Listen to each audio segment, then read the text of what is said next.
Good morning વિદ્યાર્થી મિત્રો, જ્યોતિ વિદ્યાલય તરફથી આપનું હાર્દિક સ્વાગત છે। આજે આપણે ધોરણ 11 માં વાણિજ્ય વ્યવસ્થા પ્રકરણ 8 નો અભ્યાસ કરીશું। ગદ્યાત્મક મૂલ્યના પાઠ જેની અંદર આપણે અગાઉના વિડિયોમાં ડિવેન્ચરનો અર્થ અને એના લક્ષણોની ચર્ચા કરી।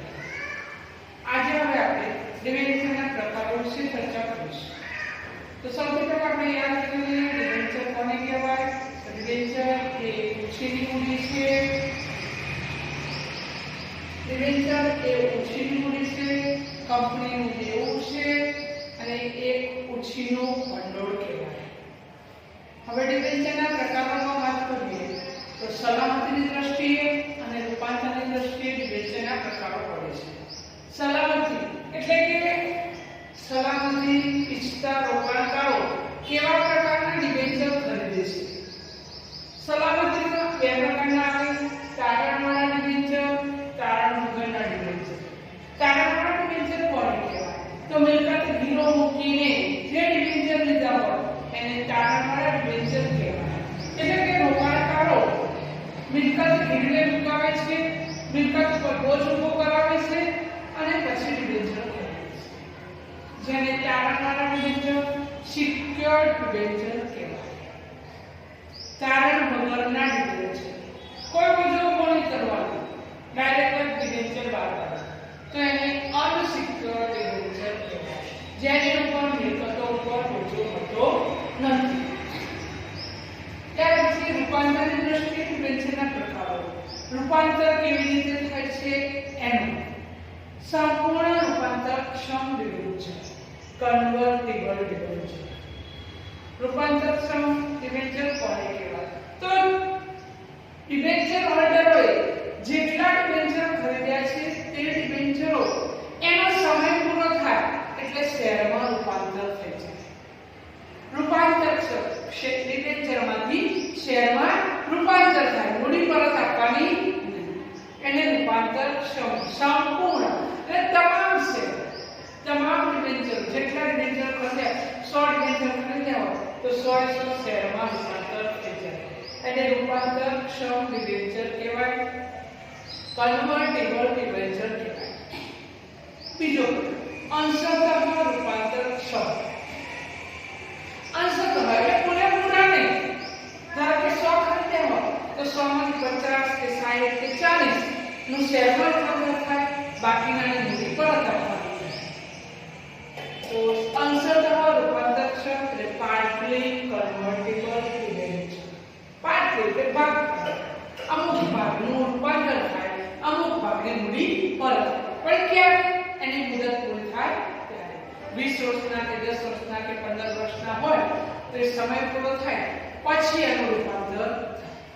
બિન રૂપાંતરક્ષમ એનું શેરમાં રૂપાંતર થતું નથી। આવા ડિબેન્ચર એનો સમયગાળો પૂરો થાય એટલે એના નાણાં પરત આપવાના હોય, એનું શેરમાં રૂપાંતર થાય નહીં, એને નોન કન્વર્ટેબલ ડિબેન્ચર કહેવાય। કન્વર્ટેબલ એટલે રૂપાંતર અને નોન એટલે બિન રૂપાંતરક્ષમ ડિબેન્ચર। તો આ હતા ડિબેન્ચરના પ્રકારો સલામતીની દ્રષ્ટિએ, રૂપાંતરની દ્રષ્ટિએ। સલામતીની દ્રષ્ટિએ બે પ્રકાર, તારણવાળા ડિબેન્ચર, તારણ વગરના ડિબેન્ચર। રૂપાંતરની દ્રષ્ટિએ 3 પ્રકાર, સંપૂર્ણ રૂપાંતરક્ષમ, અંશતઃ રૂપાંતરક્ષમ, બિન રૂપાંતરક્ષમ। પરીક્ષાની અંદર આખો ડિબેન્ચરનો ચાર્ટ પૂછાય અથવા તો કન્વર્ટિબલ ડિબેન્ચર કોને કહેવાય સમજાવો, આ રીતનો સવાલ આપણને પૂછાય। તો વિદ્યાર્થી મિત્રો, આપણે ડિબેન્ચરનો અર્થ, એના લક્ષણો અને એના પ્રકારો વિશેની ચર્ચા બરાબર છે? ડિબેન્ચર વિશે તમને સમજ આવી ગઈ છે। હવે આગળનો મુદ્દો લઈએ। તમારા માટે અગત્યનો તફાવત શેર અને ડિબેન્ચર। શેર કોને કહેવાય? ડિબેન્ચર કોને કહેવાય? આ બંનેમાં તફાવત શું છે? આ તફાવત આપણને 3 માર્ક્સમાં પૂછાય। વિભાગ ડી માં તફાવત આપો શેર અને ડિબેન્ચર, આવો સવાલ આપણને પૂછાય। તો આપણે એના મુદ્દા જોઈ લઈએ। પહેલો મુદ્દો આપણે અર્થ લેવાનો। શેરનો તો કંપની પોતાની મૂડીના જે નાના નાના ભાગ પાડી મૂડી બહાર પાડે છે એ આ દરેક ભાગને શેર કહેવામાં આવે છે. માલિકીની મૂડી છે. શેર એ માલિકીની મૂડી છે. કંપની પોતાની મૂડીના જે નાના નાના ભાગ પાડે અને આ ભાગ જાહેર જનતા ખરીદે છે એ જે ભાગ ખરીદે એને શેર કહેવાય. ખરીદનારને શેર હોલ્ડર કહેવાય. ડિપેન્ડ છે. આ એક ઉછીની મૂડી છે. કંપની ઉછીની મૂડી મેળવવા માટે જે મૂડી નક્કી કરી હોય એના જે નાના નાના ભાગ પાડી જાહેર જનતાને ખરીદવાનું આમંત્રણ આપે એને ડિબેન્ચર કહેવાય. આ ડિબેન્ચર જે ખરીદે એને ડિબેન્ચર હોલ્ડર કહેવાય. આ માલિકીની મૂડી છે. આ ઉછીની મૂડી છે. બીજું વળતર. તમારે મુદ્દા બરાબર યાદ રાખવાના એટલે તપાસ લખવામાં જરાય તકલીફ ન પડે. બીજું વળતર. પહેલામાં અર્થ આવી ગયો બંનેનો. હવે વળતર. શેર ઉપર ડિવિડન્ડ મળે. શેર બાદ પાડ્યા હોય એના ઉપર ડિવિડન્ડ મળે. ડિબેન્ચર બાદ પાડ્યા હોય એના ઉપર વ્યાજ મળે. વળતરમાં શેરને ડિવિડન્ડ મળે. શેર હોલ્ડરને ડિવિડન્ડ મળે. ડિબેન્ચર હોલ્ડરને વ્યાજ મળે. ત્રીજું ચૂકવણીનો સમય. દર વર્ષના અંતે નફો થાય એના આધારે શેર પર ડિવિડન્ડ ચૂકવવામાં આવે છે. ચૂકવણીનો સમય તો દર વર્ષે વર્ષના અંતે જેટલો નફો થાય એના ઉપર આધારિત ડિવિડન્ડ ચૂકવવામાં આવે છે. વધારે નફો થાય તો વધારે ડિવિડન્ડ ચૂકવાય. ઓછો નફો થાય તો ઓછો ડિવિડન્ડ ચૂકવાય. ડિબેન્ચર હોલ્ડરોને નિશ્ચિત સમયે વર્ષના અંતે અથવા તો કોઈ એક માસ નક્કી કર્યો કે માર્ચ મહિનામાં તો દર વર્ષે માર્ચ મહિનામાં એમને નિશ્ચિત સમયે નિશ્ચિત દરે જેટલું વ્યાજ નક્કી કર્યું હોય એ જ દરે દાખલા તરીકે 8% ડિબેન્ચર તો 8% દરે એમને ડિબેન્ચર ઉપર વ્યાજ ચૂકવવામાં આવે છે. એટલે એનો દર નિશ્ચિત હોય છે. સમય પણ નિશ્ચિત હોય છે. મતાધિકાર. ચોથો મુદ્દો મતાધિકાર. મત આપવાનો અધિકાર. માલિકીની મૂડી છે એટલે શેરહોલ્ડરોને મત આપવાનો અધિકાર છે. મતાધિકાર ધરાવે છે. માલિકીની મૂડી હોય એટલે માલિકો કહેવાય અને માલિકો દરેક સામાન્ય સભામાં હાજર રહી મત આપી શકે છે. ડિબેન્ચર હોલ્ડરોને મત આપવાનો અધિકાર નથી. એમને જે બાબતો સ્પષ્ટતી હોય ડિબેન્ચરને લગતી એના વિશે જ એ પોતાનો અવાજ આપી શકે છે. એવો કંપનીના નાણાકીય નિયમોમાં પોતાનો મત આપી શકતા નથી. પાંચમો મુદ્દો જોખમ. શેર ઉપર જોખમ વધારે છે. કેમ કે નફો વધુ થાય તો વધુ મળે, નફો ઓછો થાય તો ઓછું મળે ડિવિડન્ડ અને ન પણ મળે. કંપનીના વિસર્જન વખતે નાણાં ન વધે તો રકમ પાછી પણ મળતી નથી. ડિબેન્ચર હોલ્ડરને એવું નથી. એમને તો નિશ્ચિત સમય નિશ્ચિત વ્યાજ મળી જતું હોય છે એટલે એમને જોખમ ઓછું છે. છઠ્ઠો મુદ્દો બોજ. શેર ઉપર બોજો ઊભો કરવામાં આવતો નથી. બોજો ઊભો કરવો એટલે શું?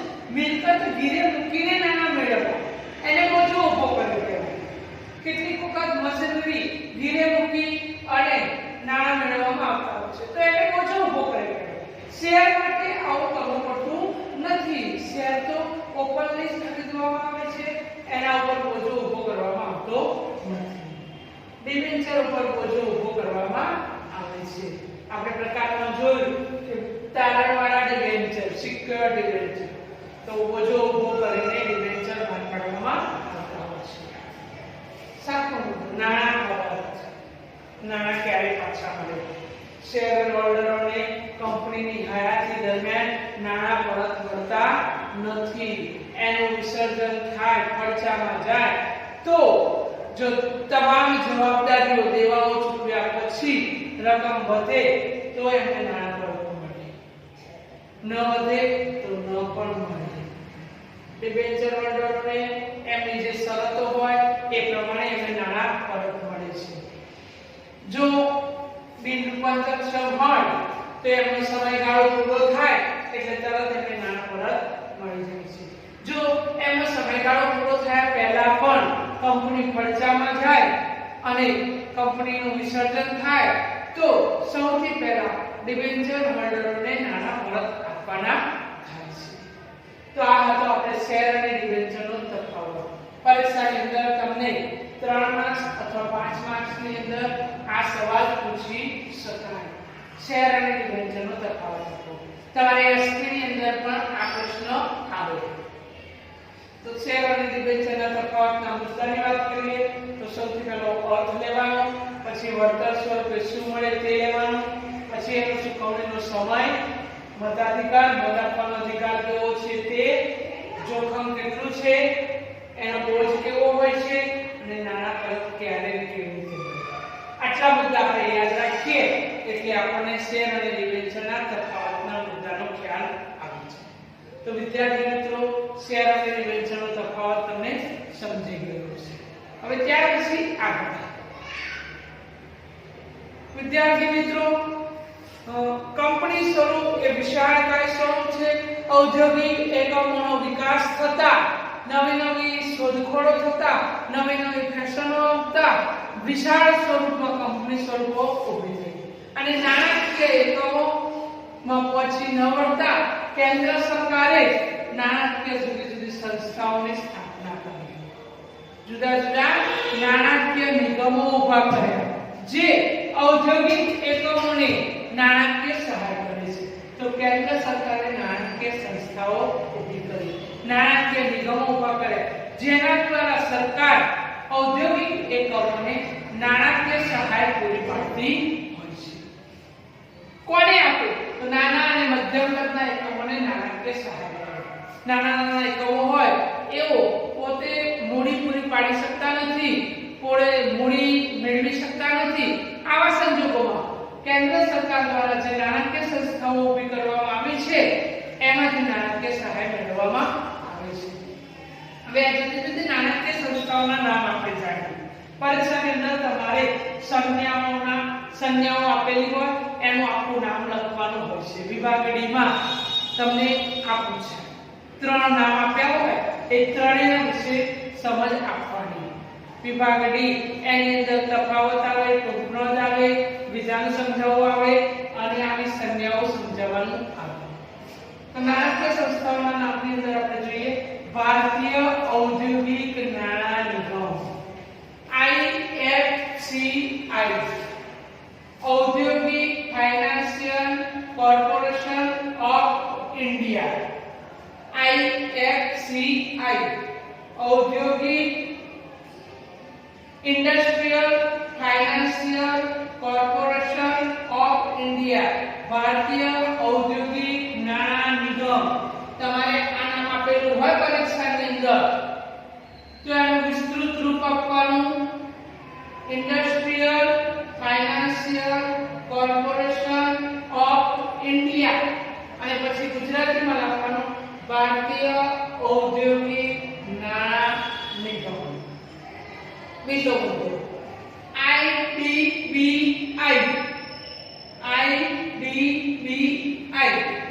Industrial development bank of India, industrial development bank of India, ભારતીય ઔદ્યોગિક વિકાસ બેંક. આપણા માટે IMP છે, આ પરીક્ષામાં ખાસ પૂછાય છે. ત્યાર પછી ICICI, એટલે આ બેંકનું નામ પણ આપણે સાંભળ્યું છે. આપણા 4 રસ્તા ઉપર જ આ બેંક આવેલી છે. ICICI,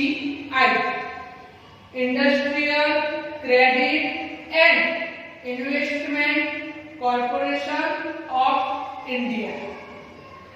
ઇન્ડસ્ટ્રીયલ ક્રેડિટ દરેક નો પ્રથમ I એટલે ઇન્ડસ્ટ્રીયલ, C એટલે ક્રેડિટ એન્ડ ઇન્વેસ્ટમેન્ટ, I એટલે ઇન્વેસ્ટમેન્ટ રોકાણ, C એટલે કોર્પોરેશન અને I એટલે ઇન્ડિયા.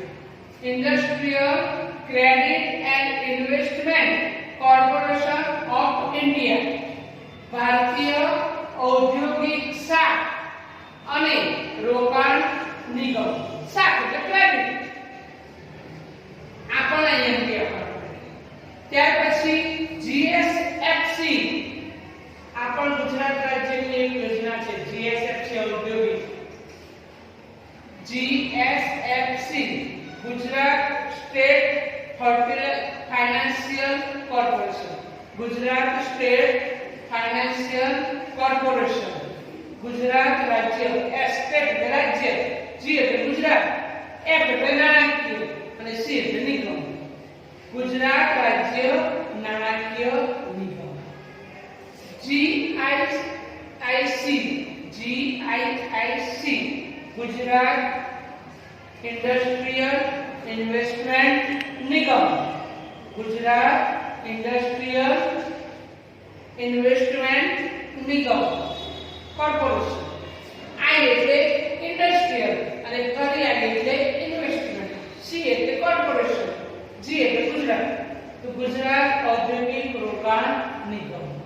ત્યાર પછી આઈએફસીઆઈ, આઈએફસીઆઈ, આઈ એટલે ઔદ્યોગિક ઇન્વેસ્ટમેન્ટ, એફ એટલે ફાઇનાન્શિયલ, સી એટલે કોર્પોરેશન અને આઈ એટલે ઇન્ડિયા.